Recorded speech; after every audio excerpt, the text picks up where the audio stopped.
সাংসদ ৰকিবুল হুছেইনৰ ওপৰত ভয়ংকৰ আক্ৰমণক লৈ ৰাজ্যত সন্ধিয়াৰ ভাগত দেখিবলৈ পোৱা গৈছে এক পৃথক পৰিস্থিতি।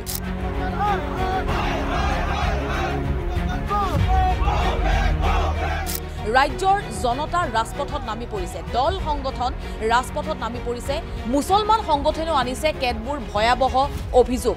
আৰু স্পষ্টকৈ কৈছো যে গৃহ বিভাগ সম্পূৰ্ণৰূপে বিফল হৈছে, গৃহ বিভাগ চলোৱাত মুখ্যমন্ত্ৰী ব্যৰ্থ হৈছে। এই ঘটনাই অসমত যে আইন শৃংখলাজনিত পৰিৱেশৰ এক সাংঘাতিক অৱক্ষয় ঘটিছে এই কথা জল জল পথ প্ৰমাণ কৰিছে।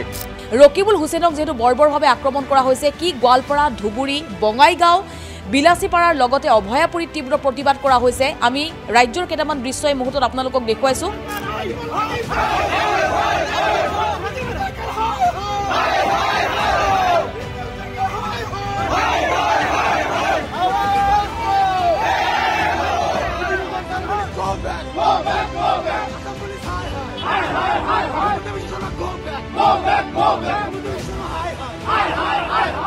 এয়া চাওক, সন্ধিয়াৰ ভাগত ৰাজপথত কিদৰে নামি পৰিছে জনতা, তীব্ৰ প্ৰতিবাদ কৰিছে, চৰকাৰৰ বিৰুদ্ধে কেতবোৰ অভিযোগ আনিছে।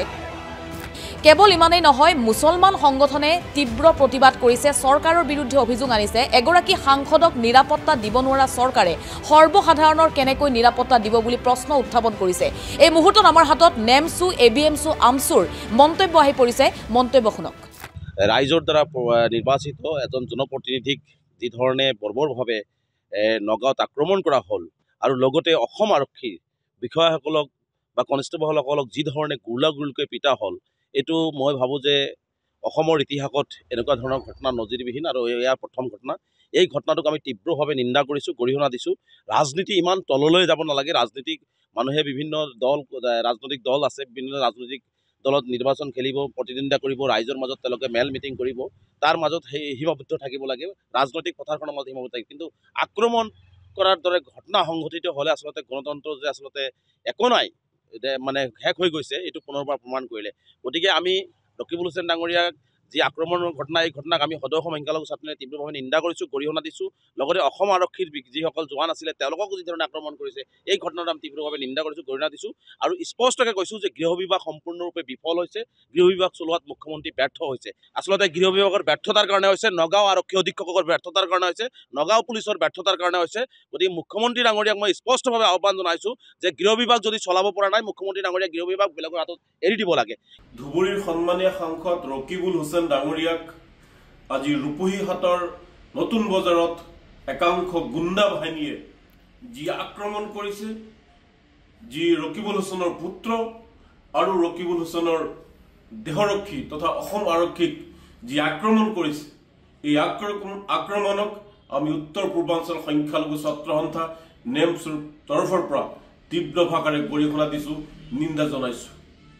মুখ্যমন্ত্ৰী হিমন্ত বিশ্ব শৰ্মাৰ যি অপশাসন, এই অপশাসনৰ সময়ত সাংসদ যি ৰাইজৰ দ্বাৰা নিৰ্বাচিত এগৰাকী সাংসদ, তেওঁক ৰাজপথত গুৰুলাকৈ আজি আক্ৰমণ কৰা দেখা গ'ল, আৰক্ষীক আক্ৰমণ কৰা দেখা গ'ল। যিখন ৰাজ্যত এগৰাকী প্ৰতিনিধি, জনপ্ৰতিনিধিৰ নিৰাপত্তা নাই, সেই সন্দেহত সাধাৰণ জনতাৰ নিৰাপত্তা ক'ত? ইয়াক কোটি টকাৰ প্ৰশ্ন। আৰু মুখ্যমন্ত্ৰী ডাঙৰীয়াৰ পৰা উত্তৰ বিচাৰিছোঁ, ডিজিপি ডাঙৰীয়াৰ পৰা উত্তৰ বিচাৰিছোঁ যে আমাৰ সৰ্বসাধাৰণ মানুহৰ নিৰাপত্তা ক'ত? সমগ্ৰ ঘটনাৰ আমি উচ্চ পৰ্যায়ৰ তদন্ত বিচাৰিছোঁ আৰু দোষীক কঠোৰৰ পৰা কঠোৰতম শাস্তি দিয়াৰ বাবে অসম আৰক্ষীৰ ডিজিপি ডাঙৰীয়াক আমি অনুৰোধ জনাইছোঁ।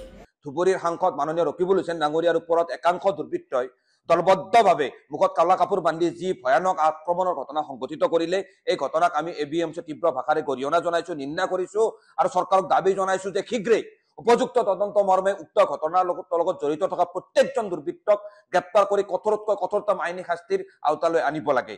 ধুবুৰীৰ সাংসদ ৰকিবুল হুছেইন ডাঙৰীয়াৰ ওপৰত হোৱা আক্ৰমণৰ যি ভিডিঅ' ইতিমধ্যে সামাজিক মাধ্যমৰ সংবাদ মাধ্যমৰ জৰিয়তে সমগ্ৰ অসমৰ ৰাইজে দেখিছে, এই ভিডিঅ'ই আচলতে সভ্য সমাজৰ গণতন্ত্ৰত বিশ্বাসী প্ৰত্যেকজন ব্যক্তিৰ মন মগজু জোকাৰি গৈছে যে কেনেকৈ এটা উন্মুক্ত দুৰ্বৃত্তৰ দলে মুকলিভাৱে এজন সাংসদক অসমৰ ৰাজপথত গুৰুলাগুলুকৈ আৰক্ষীৰ সন্মুখত প্ৰহাৰ কৰিছে।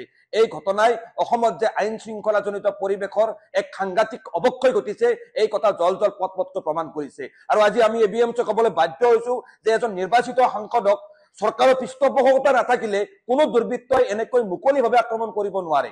আমি ABMC দাবী জনাইছো যে ৰকিবুল হুছেইন ডাঙৰীয়াৰ ওপৰত হোৱা আক্ৰমণৰ এক ন্যায়িক তদন্ত হ'ব লাগে। ডক্টৰ হিমন্ত বিশ্ব শৰ্মা ডাঙৰীয়াই গৃহমন্ত্ৰীৰ উপযুক্ত দায়িত্ব পালন কৰি ৰাজধৰ্ম পালন কৰি উক্ত ঘটনাৰ লগত জড়িত থকা ব্যক্তিসকলক শীঘ্ৰে আইনৰ আওতালৈ আনিব লাগে।